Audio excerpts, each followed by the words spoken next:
Well, Donald Trump's second term as the 47th President of the United States is officially underway following his inauguration ceremony earlier this morning. So what can we read into the Commander-in-Chief's body language on a bitterly cold morning over there in Washington, D.C.? And what are the moments everyone is talking about today and we'll be talking about tomorrow? Let's break them all down with body language and communications expert Dr. Louise Mahler. Lovely to see you. Happy New Year, Louise. Hi, Louise. Happy New Year. First to POTUS and the First Lady. What's your take on the interactions between Donald and Melania? Well, what a beautiful hat. Have you ever seen anybody more gorgeous? And that's Melania's role, is look gorgeous, don't move, don't talk, don't do anything. And that hat came down over her eyes, so you couldn't see her eyes. And he goes in, he knows he's not going to reach her face because of the big hat, so he kisses in, she leans forward. It's all just courtesy, very nice. She does what she's told. And when you saw them earlier walking, he doesn't give her an indication, let's go, look at her, breathe. He just goes. And she follows. She's got to watch. I think she's got a very difficult role. So strategic hat to keep him away?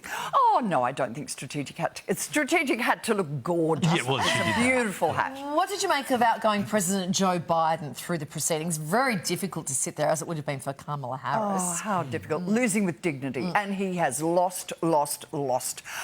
So how he sat there, he kept a neutral face, he did the job, he shook hands, he did everything that he should do. I mean, he turned up for a start, which Trump didn't do at Biden's inauguration. He turned up, and then during the speeches, when he was basically slandered, he looked at the floor and just looked at the floor and held a neutrality.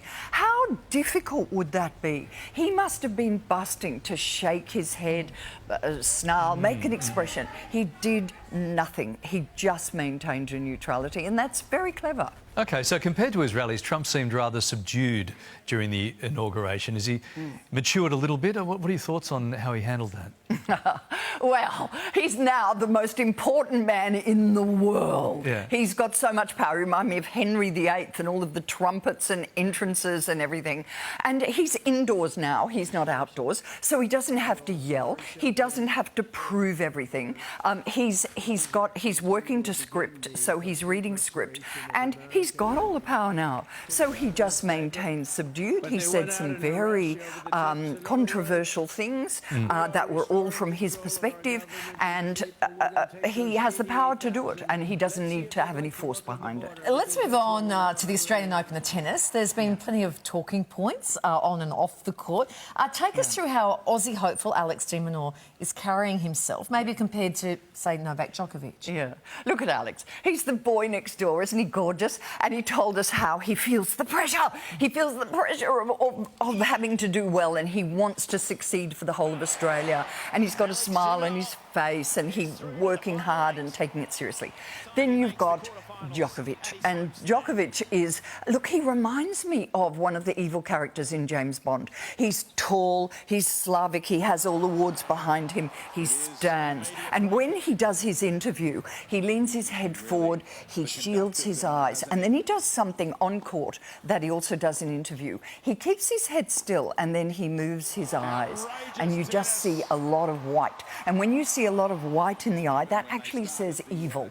And it's very intimidating. Well, not evil, but he's obviously trying to portray a strength. Yes, I think absolutely. Perhaps a better word. An evil strength. No, I know what you mean. A strength. I'm going to get you, which is all positive. Tennis, a psychological game. Yeah, and competitive. Absolutely.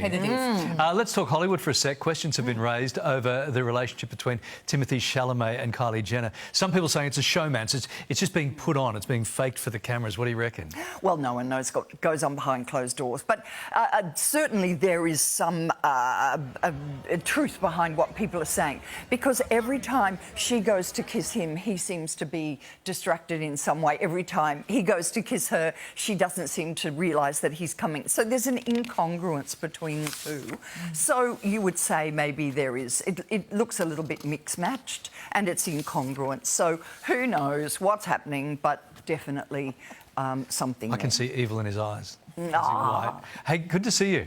Thank Lots to get through. Thank you for that, Louise.